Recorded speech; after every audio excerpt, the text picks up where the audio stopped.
You're tuning into the Real Estate Diversification Podcast, hosted by trusted and experienced real estate attorneys who are also seasoned real estate investors themselves. Are you ready to explore unique real estate investing opportunities? Ready to learn about emerging trends and new ideas? Your hosts will help you understand the practical and legal complexities of a myriad of real estate investments so that you can maximize your potential and achieve financial freedom. Now, listen in and get ready to learn.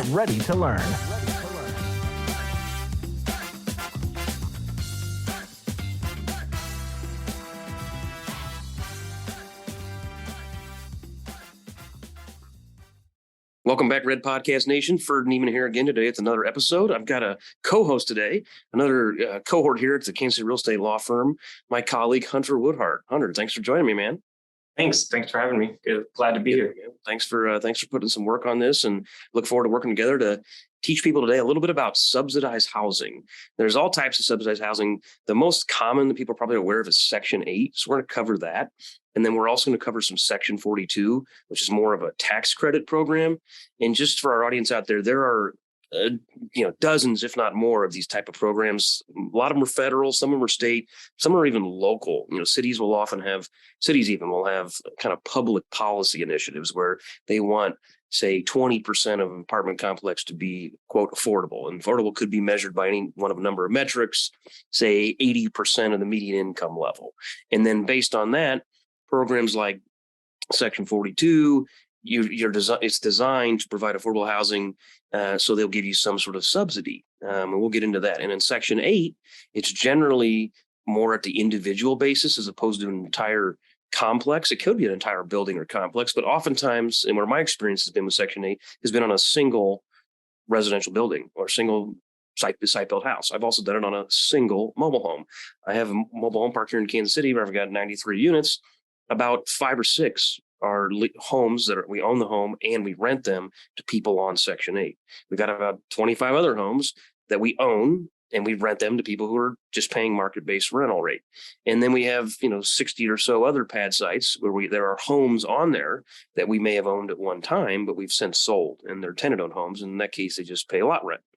And we'll cover mobile home parks in another episode. But for today, we're going to talk about subsidized housing. So there's Section 8 and Section 42 are the two we're going to highlight. But again, there are many others.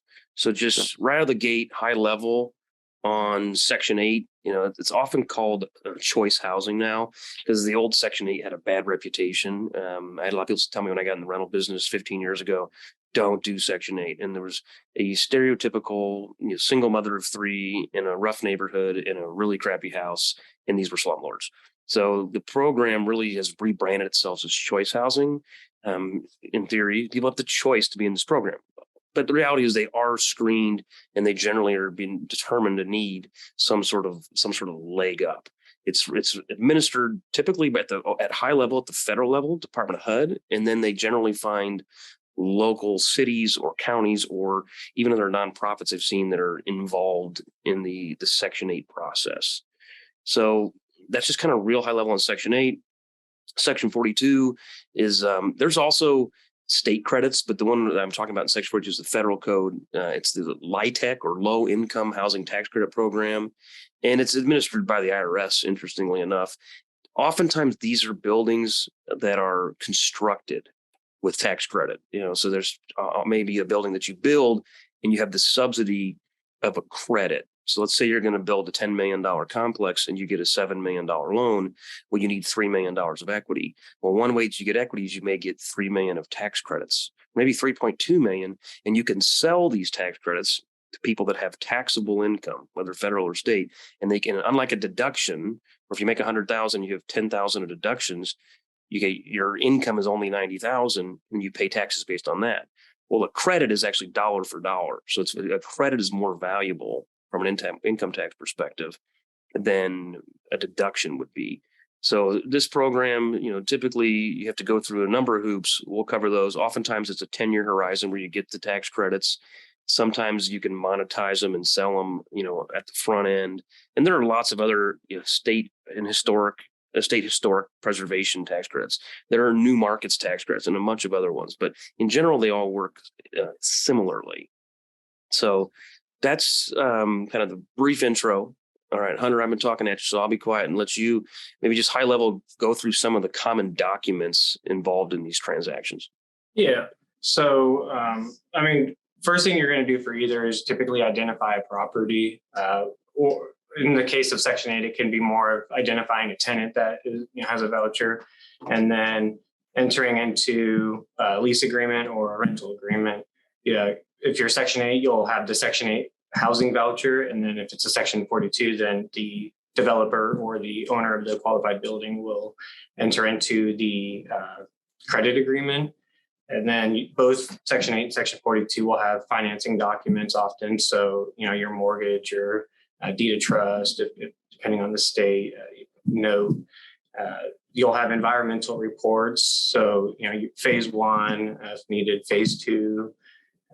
You'll have zoning documents. You'll need to make sure that you have the right occupancy permits if it's going to be for residential here. Building permits, make sure that the building is up to code. Local zoning jurisdictions and other permits as required. So if it's a mobile home park, oftentimes you'll need more for that. But yeah, good points. A couple things I want to add there. So the Section 8 voucher, I just call this a gold piece of paper. Excuse me, and it's a piece of paper basically. There's a number of pages, but the resident or prospective resident says, "Hey, look, I got a voucher," which means the federal government is paying some portion of my rent. So they come to you oftentimes. You can get your home approved on the front end, but you can also just let them come to you, and then you get your home approved. Whereas the Section 42 agreement is more of a process and agreement, and the government's generally involved. When you talk about financing documents, oftentimes there will be a financing piece for the tax credits and or the restrictions, which we'll get into, that more run with the land and run with the building, meaning they're of record at the recorder of deeds office on your title commitment. And those documents basically will require that the property be operated in compliance for a set period of time versus Section 8. If you've got a resident who signs a 1-year lease, and in the year, if they move out, that house is no longer subject to the Section 8 requirements.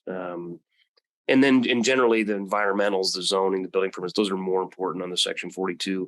Obviously, any sort of building or house is subject to local code as far as permitting, zoning. Most of the land use items are at the local level, at the municipality, as opposed to the federal government's, like in my Section 8 stuff. Federal government's never come and inspected the home, right? They've basically delegated that work to a local agency, and they will work with the residents and so on. So I'll jump in a little bit to the voucher program or the choice program, formerly known as Section 8. A lot of people still call it Section 8. I've also found that a lot of the prospective residents, they just call it housing. They'll come, like I used to post my own ads on Facebook for housing, and I'd put, like literally the most common question I would get is, "Do you accept housing?" And like, housing, what do you mean? Of course, this is a house. I guess I'm accepting housing. Oh, no, it's the housing voucher choice program. Okay. I didn't know what that was at the time. I mean, I knew what Section 8 was, but I didn't know these other names. They'd say housing. Other popular questions are, do you accept pets? Do you allow pets? Things like that. So the process to get involved in Section 8, generally you can contact your local housing authority, or you can wait for somebody with the golden piece of paper to come up to you. You need to complete the necessary paperwork. It's basic, and this impacts the pricing as to whether or not the resident's going to pay 100%, typically not 100. They're going to pay 1%, or they're going to pay 50%. And part of that is their approved level of subsidy, which is factors in a number of things, including their income and their other payment obligations. But then also like how many bedrooms they're approved for, how many, sometimes if it's a 3-bedroom, 1-bath or a 3-bedroom, 2-bath, you could get a different pricing, and then what utilities are included, and even what type of utilities are in the home. So, for example, I live here in Missouri. It gets moderately cold. It was 30 degrees this morning here, March 27th, as we're recording this. And as such, you can have either electric heat or gas heat.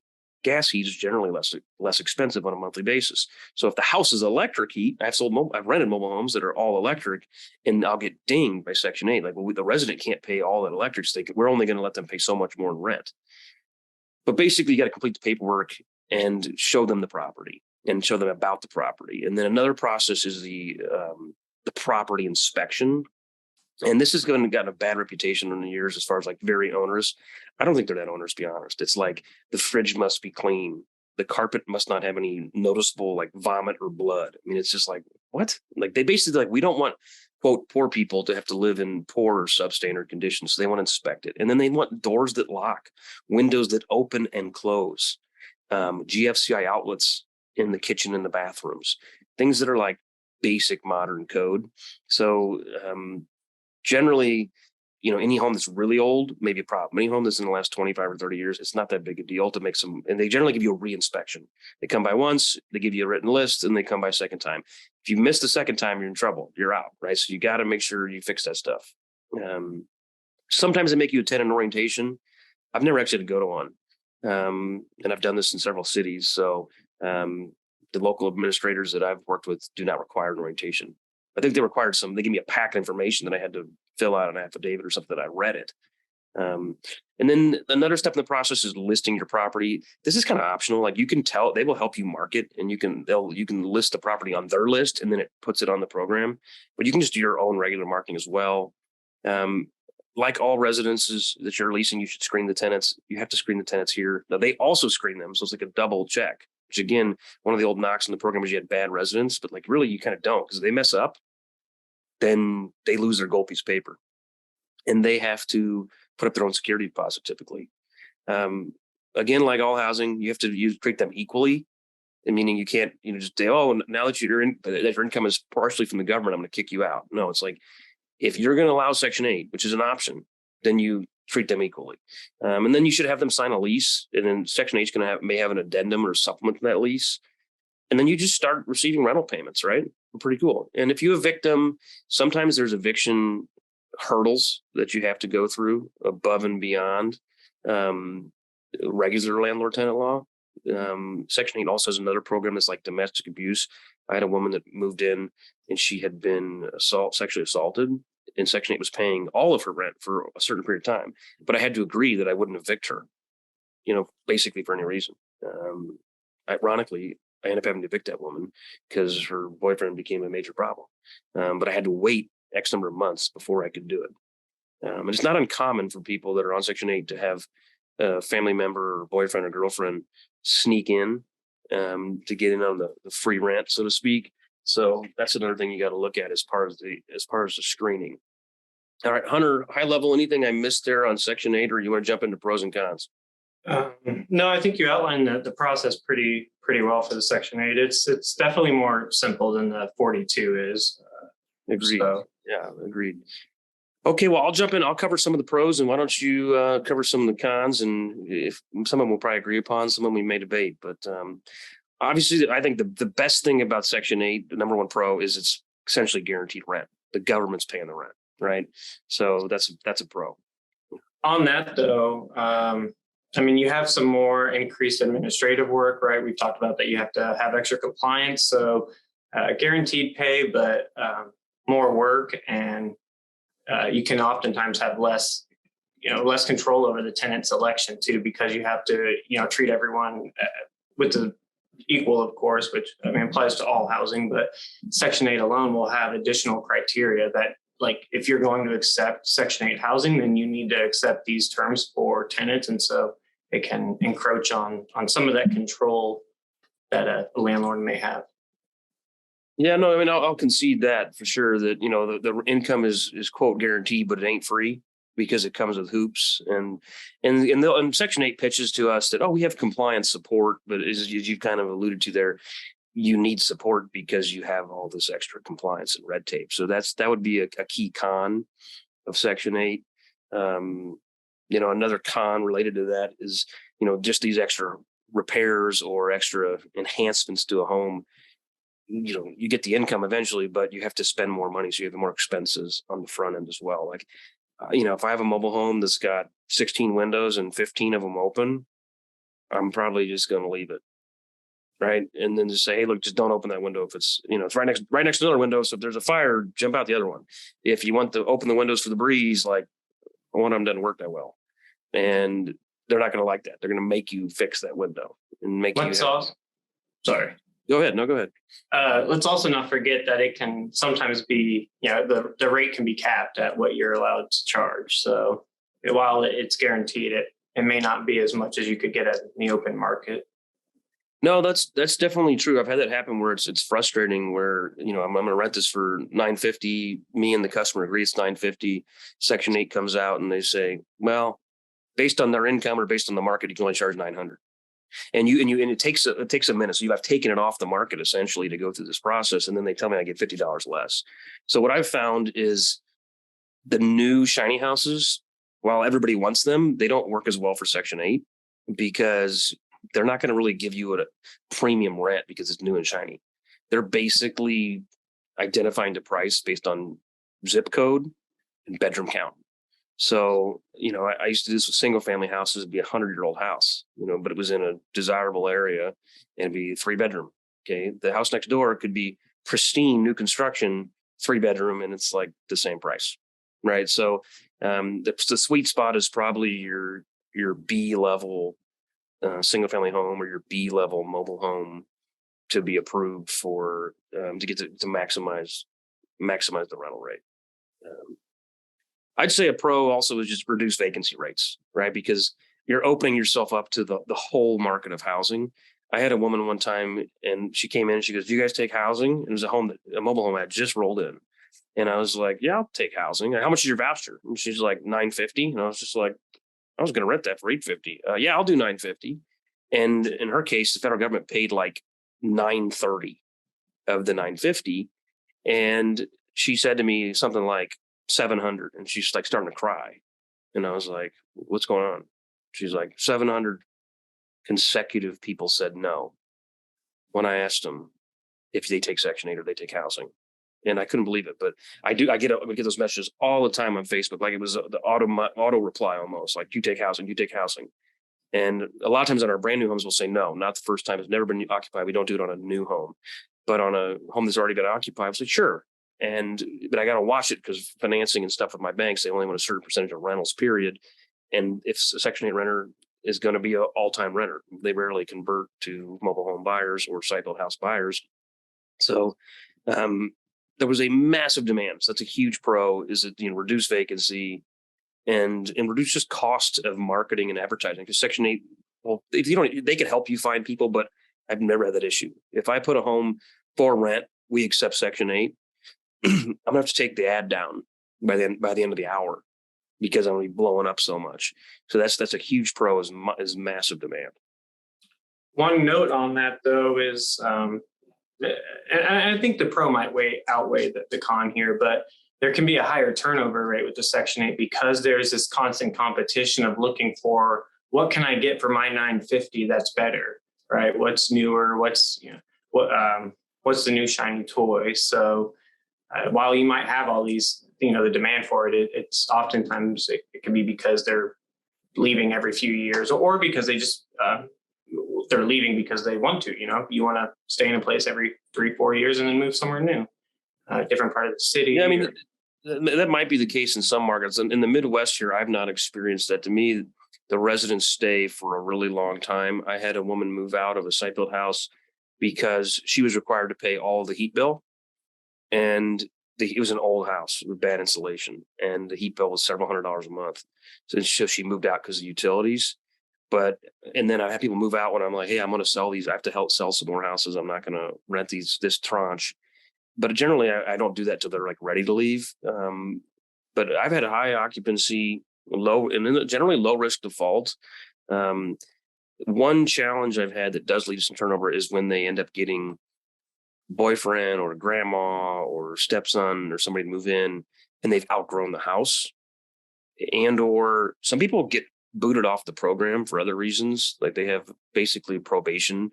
They have to do certain job training and skills training, or have stat of drugs or whatever. And then they've been, quote, asked to leave the program.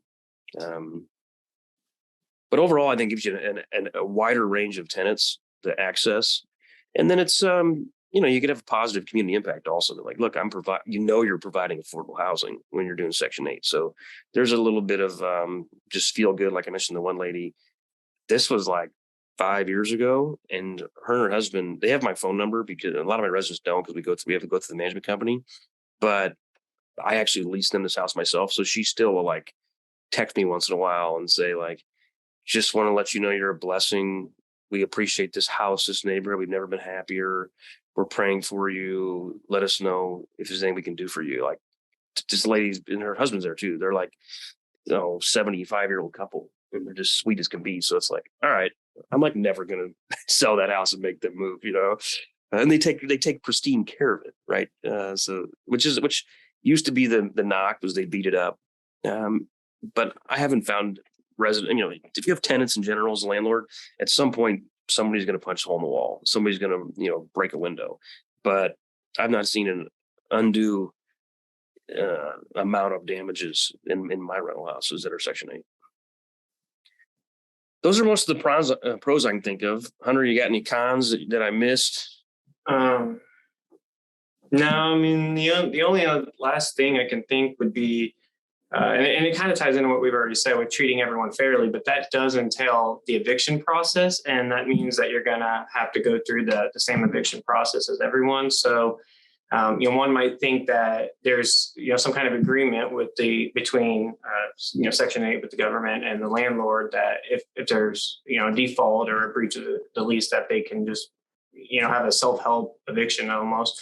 But that's not the case. And so oftentimes you'll have to resort to the state's court, wherever you're located at, and go through that process alone. But, looking at some of the things beforehand, people have taken better care of the units now. That is kind of a stereotype stigma from the past. To your point of longevity with the tenants there, I think we're kind of moving past where that's as much of a concern, because they don't want to be evicted. They want to stay in this area and take care of it. So something to know, though, something to keep in mind, that you won't be able to get a quicker, fast process just because it's Section 8. You'll have to do everything else. Yeah, I've had to go through a few evictions on Section 8, and they have been a little bit slower. But I've also had Section 8 step up on a few occasions and be like, hey, look, John Smith didn't pay his half or his 20%, and they'll pay for him. Generally, they'll want a commitment not to evict for so many more months. So they'll do that on a short-term basis sometimes. But I did have one time where the woman was due for her annual inspection. Most of the time there's annual inspections. During COVID, they kind of got rid of them for a while. They just let you sign a piece of paper saying, yep, the home's still good. But this woman had her boyfriend living there and her mom, and I didn't know, or I looked the other way. I don't remember. But came time for the annual inspection. So I said, hey, you're getting inspected on Monday, which was not me telling her, if you have guests, move them out, or make it look like they don't live there. But what she did was she moved out that weekend. And I never let the guy was not approved to live there. So if he was there once in a while, I was like, whatever, I'm gonna look the other way. But he wasn't an approved resident. He wasn't on a lease. So I just assumed he didn't live there, right? Well, he must have been, because she moved out over the weekend. So I called Section 8 and I said, hey, she moved out and she's actually behind on rent. So I just signed a lease for her. It's winter and it's a bad time to release this home. So I need you to cover her half and your half. And they said, oh, she moved out? I go, yeah, I didn't kick her out. She just moved out. She just disappeared. They go, well, if she doesn't live there, we can't pay rent. I was like, what? That's like literally the one reason I let her in with her credit score, was because you were paying half. And they're like, well, we're not paying our half either. So it was a double kick. I was like, what? So that was kind of the real pain of eviction. And I still had to go evict her, because eventually I got her to waive rights and say, all right, I'm out. But I had to go through the formal process, because she didn't formally leave. She just, looked like she left. But eventually we were able to get her out of there formally as well. So a little bit of a pain for sure. That kind of wraps up Section 8. So why don't you give us the down and dirty kind of high level detail on Section 42, Hunter? Yeah. So, we kind of talked about before with the intro, it's primarily this time, instead of being geared towards a tenant, it's a landlord as an owner of the owner of a qualified building, or most likely in most cases, the developer who's constructing a new residency. But the process for that is pretty similar to the Section 8 housing, will want to determine eligibility. So this will oftentimes reaching out to your local municipalities, housing authority, identifying the property, making some of the quick basic compliance requirements that it'll fit for that general area. Maybe looking into what the median income for the area is, just because you're gonna be playing off of a percentage of that. So having that ready to roll, and then apply for the tax credit. So you'll actually apply with the housing authority, allocate your units. So it doesn't have to be the whole building that is subject to the tax credit. Let's say you have for quick math, a apartment building with 100 units. You might only want 50 of those units to be subject to that tax credit. So you won't get as big of a tax credit for the income, but you also will have 50 units that you can rent at whatever rate you want. That is open market without any of these additional hurdles and compliance, reporting standards that you'll have with the unit subject to the tax credit. Let me jump in there because I want to mention this happened in a project I worked on in Kansas City. Sometimes there are restrictions, number of units or percentage of units. Sometimes there'll be studio. Sometimes people get away with it. They'll be like, look, I got 20% of the units below $1,000 a month. And they make them all studio apartments. They're just smaller. So they're not actually even quote low income. They're just somebody paid for the studio.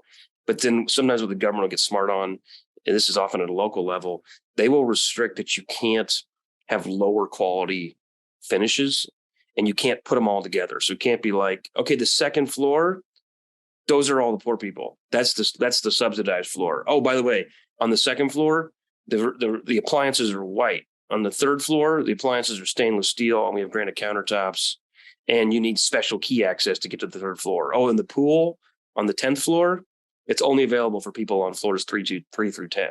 So there will be, the allocation's important, but generally the paperwork, and you'll find this paperwork in your contract, your agreement, often your finance documents, often your title policy. We had a client, I know you worked on it as well, that didn't even know the property was subject to some form of tax credit. This was a Kansas state tax credit, I think. But you're like, whoa, you have to comply with this, like big deal. And all of a sudden, like, oh, well, the restrictions are you can't rent it for less than 80% of median income. Like, well, based on this location, like that was a non-issue. Like those rents are the equivalent of $1.50 a foot was the max. Well, the market's $1.10, so no big deal, right? But sometimes it is a big deal. So I think the devil's in details, and so really, as you're allocating your units, you got to just see what's in the agreement. And that's an excellent point. I mean, that would be the next step is, part of that, the allocation would be reflected in, and you'll sign the compliance agreement, which will outline all those restrictions that you just, outlined, and maintaining that compliance. Can't breach that, obviously, just like any other agreement. And then as long as you do that and you jump through all the hoops and all the reporting has been done, and at the end of the year you're compliant, you'll be able to claim the tax credit, which, as you pointed out in the beginning, is not just a deduction, but an actual dollar for dollar tax credit off of your reportable taxable income. So yeah, I used to work at a larger Kansas City law firm, and one of the named partners there, he no longer practiced law, but he built 1 or 2 projects a year that were low income housing tax credit projects. And he may get on a $10 million project, $3 million credit, but he's like, I don't have $3 million a year of taxable income. So he sold the tax credits to his law partners, typically at a discount, maybe 95, 98 cents on the dollar.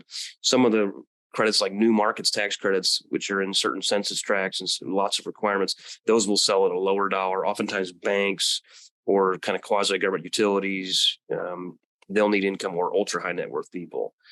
So that's the main pro, is you get access to credits, which can then be a replacement for your own equity and or your own debt. Some people do it where they can do it where they don't have, they'll just raise enough money on credits and they'll do the whole capital stack. The normal capital stack is debt plus equity. Well, in these type of deals, you may have federal LIHTC money, federal historic tax credit, state historic tax credit, city grant, et cetera. And sometimes you can monetize other tax incentives like property tax incentives. sales tax incentives, things that I'll cover in another episode. But other pros, basically you get stable rental income, and kind of like Section 8, there's generally increased demand in it for lower income housing or affordable housing. Pretty much everywhere in the country, you need more affordable housing. There's still good access to financing on these type of projects, and like Section 8, you kind of have a positive impact on the community, and there is going to be compliance support. That's a pro. I mean, you need it more because there's generally a lot of regular compliance with some of these projects. So sometimes they'll even require, I guess this would be a con. I'm stealing your thunder maybe, but sometimes the project will require a property manager or asset manager that has specific expertise with the program. I know we saw that on a deal we worked on end of the year. It became a big last minute issue that the property management company was required to have somebody that was good at compliance. And that meant hire the last guy as quote staff post closing for at least a period of 1 or 2 years. Well, that adds expense, right? So that's one of the cons. So the pro and con there. What are some other cons that I missed on that? Yeah, you'll have kind of like the Section 8 fixed house like rental rates that you can charge. So there's going to be a limit. Now, sometimes it's not that bad because it's the area it works still. It's not that much of a hit. Other times it can kill the deal. You'll have the regulation and compliance that we've talked about, maintaining it. It can often be more scrutinous than the Section 8 housing regulations and compliance requirements. Definitely more reporting. As you said, I mean, you can sometimes we have to have a property manager that has select experience for a select amount of time. It can throw wrenches in a plan that wasn't expected. You'll have limits on selling the property, so you'll have to gain the consent and from the housing authority, and depending on what's remaining on the tax credit, it can throw in additional hurdles in there for a simple sell. So it's not quite the same as other properties. Not as easy. The eviction that we've outlined, and then noting that it can be more difficult or not more difficult per se, but just as difficult handling the evictions, and oftentimes have repercussions for that. So if someone is evicted, then how do you handle that occupancy rate? Because you're going to have a minimum amount of the units that are rented being for the rent. And so this will have to be at all times. You may have 40 of the units or 50 of the units in our previous example subject to the tax credit, and they'll say, okay, out of these 50 at any given time, 15 of these units must be occupied and with a qualified low income tenant. And so, because again, it's our way of promoting that they want to have affordable housing. So if you were at 15 and now someone's gone, you're at 14, you need to get someone in there. And then just uncertainty regarding the program and the program's funding. It is, part of the politics game. So it can kind of shift and change based on the administrations that are in. So it's not as stable as some of the other more fixed structures for acquiring property or deducing taxes, via credits or what have you. Yeah, on that last one, I mean, it's been probably, it's been 6 or 7 years here in Missouri. I think it was 2016, 17, 18. Democrat senator from Missouri, her husband was receiving a lot of low-income housing tax credit, other tax credit subsidy. I mean, to the tune of millions, and I think actually tens, if not hundreds of millions of dollars over the years. And the Republicans took over had control of the Missouri legislature, and they basically gutted the program and no more, because they saw it as a way for her to use influence to get money to her husband, because it was hard to get approved for the Section 42 program or these other programs, because you probably not your first real estate investment is becoming a developer of a Section 42 apartment complex. So it was a limited number of people that had the actual wherewithal and skills to get it done. Well, it became very political, so they just cut it out. Well, then this was when I was in the mobile home park business, and I remember I bought a park here in Kansas City in December of 18, and it worked out really well for me. because there's a massive need for affordable housing, and hundreds of millions of dollars of state grants just disappeared overnight. So that product, I think it was $150 million per year for 2 years, was not built. So and that was just the subsidized part. So like total construction costs would have been, maybe as much as $1 billion of property that was not constructed because the program just disappeared. So you don't want to make your career, bank on just one strategy. So Section 42 can come and go. And then when you sell the properties, there are those restrictions that will deter some buyers. So that, in general, the benefit of subsidized housing here is there's more demand from the residents. But if your property has constraints on it, that is going to perhaps limit your alienability or your ability to sell the property on the back end. So pros and cons. I know we're going to cover a lot more of these topics in other episodes, but that's just your high level overview of both Section 8 and Section 42. So really appreciate you guys listening. Hunter, thanks for coming on for our audience. Till next time, thanks, God bless, invest wisely. Thanks for listening to the Real Estate Diversification Podcast. Did you enjoy the episode? Visit www.rediversification.com to tune in to more exciting episodes and free information and tools that will help you succeed. Leave us a review and subscribe to us on Apple Podcasts and our other social media channels at the RED Podcast. Thank you for listening, and we'll see you next time. Missouri Bar Advertising Disclosure. Neither the Supreme Court of Missouri nor the Missouri Bar reviews nor approves certifying organizations or specialist designations. The choice of a lawyer is an important decision and should not be based solely upon advertisements.